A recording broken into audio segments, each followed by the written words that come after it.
You know, the great writer C.S. Lewis, he once said there are two errors you can fall into when it comes to belief in the devil. One is to say there's no such thing as a devil, and the other one is to obsess about the devil. Well, I think Islamic terrorism is rather like that, to say it's no issue.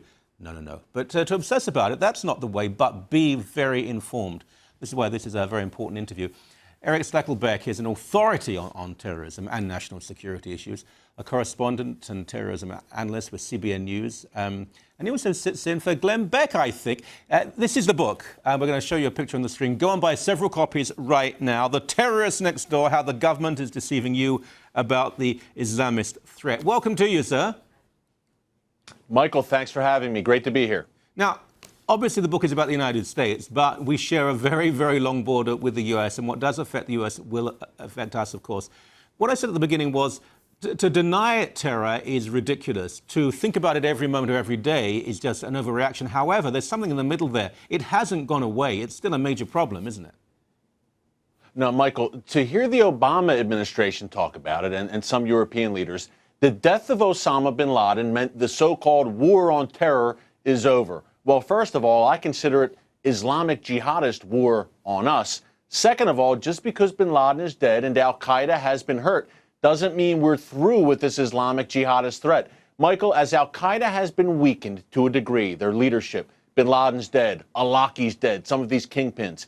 At the same time, groups like the Muslim Brotherhood, like Hezbollah, and of course, the Iranian regime, which is the epicenter of global terror, are actually gaining strength. So, Michael, what we've seen develop here is al-Qaeda has taken a hit, but even more dangerous forces have grown stronger. So this threat persists. And the other phenomenon, you've had it in Canada, Michael. We've had it here in America. I write about it in my book, The Terrorist Next Door. These homegrown jihadists, young Muslim males born in Canada, born in America, but radicalized over the internet. Then they go out and act as self-starters, lone wolves. That may be the most pressing threat right now to Canada's and America's security. Yes, exactly. Look, the past few days alone, we've had an alert that Hezbollah were going to attack the Israeli embassy in Brazil. We had 4 terrorists who were convicted in Denmark. We've had several churches in northern Nigeria firebombed, attacked by Islamic groups. We've had a man decapitated for becoming a Christian in Tunisia. The idea that somehow it was a long time ago and we've won is incredibly stupid. Michael, it's nonsense. It's madness, but that's what we're seeing right now. I'm sitting here in Washington, D.C. I'm inside the Beltway, and I can tell you complacency has set in. And even the U.S. military, under the Obama administration, we are shifting our tactical focus from the Middle East to the Pacific. Basically, you're seeing America empty out of the Middle East, and what we're doing is we're abdicating our role there and literally handing it over to the likes of the Muslim Brotherhood and to the likes of Iran. And this administration, Michael, I hate to keep bashing the Obama administration, but I have to say it, this administration has empowered the Muslim Brotherhood at every turn. And Michael, that's a dangerous thing because the Muslim Brotherhood is not a moderate group like we've been told. It is the granddaddy of them all when it comes to Islamic jihadist groups, spawned al-Qaeda, spawned Hamas. That's what we're dealing with.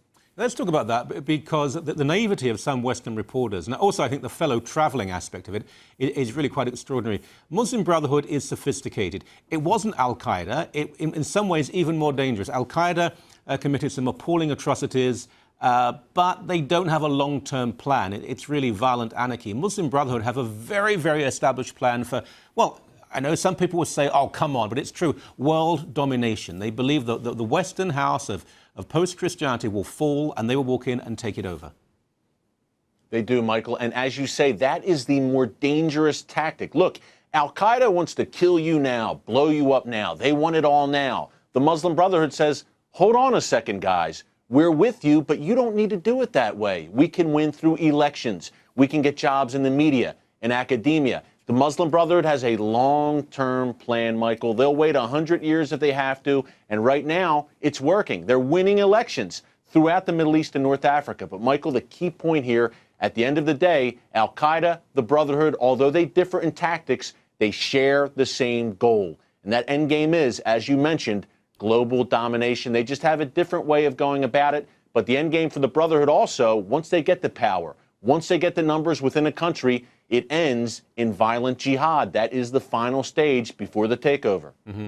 Now, there have been several reports in the past few months that infiltration, sometimes legal infiltration, by the Brotherhood of Washington, of some of the high echelons of Washington power, has already taken place. Now, again, I know some viewers will say, you're just being hysterical here. This is not true. But some very credible people who have served in administrations have said there are Brotherhood sympathizers, if not Brotherhood members, who are very influential now in Washington. Yeah, Michael, you know, I've reported on this extensively. One of the few people here in the States who have actually reported on it. I run down examples of this in the book. And yes, it all sounds alarmist and we're trying to scare people, but it's true. It's not just me saying it, Michael. It's the Muslim Brotherhood's own documents uncovered by America's FBI. Brotherhood documents say, yes, they line up several American Muslim organizations, some of the leading American Muslim organizations, and the Brotherhood identifies them as, quote, our people and our organizations. So it's not Erick Stakelbeck saying it. It's not Michael Coren saying it. It's the Muslim Brotherhood saying it. And this Obama administration, Michael, I have to hit him again on this. Look, they've opened the floodgates for Brotherhood types, Brotherhood sympathizers. Real quick, I'll give you a quick example. A guy named Mohammed El-Abiari, a Muslim Brotherhood sympathizer, is working inside the Department of Homeland Security. Well-known, well-documented, not a good guy. There are several examples like that in this administration, and it's dangerous. I'm almost incredulous because there are people. It's like when you get into a plane and someone says, "Oh, I wonder if we're safe," and you say, "Well, you know what? The pilot's the first one to die. Frankly, he's not going to take off if there's any known problem." People in Homeland Security, they will die if there's an attack, and they still allow people like this within their office. Michael, it's suicidal. This is suicidal. These are suicidal policies, but they have made a conscious decision to embrace Islamist.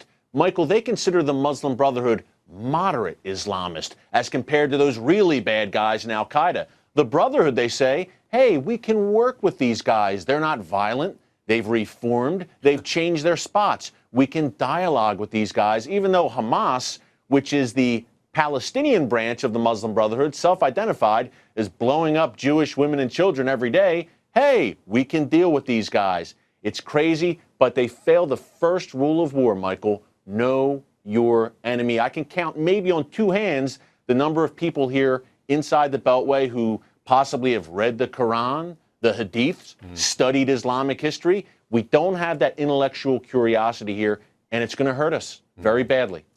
Well, we can put that right by reading this book and following your writing and broadcasting. Thank you, sir. A great pleasure. Thank you, Michael. Anytime.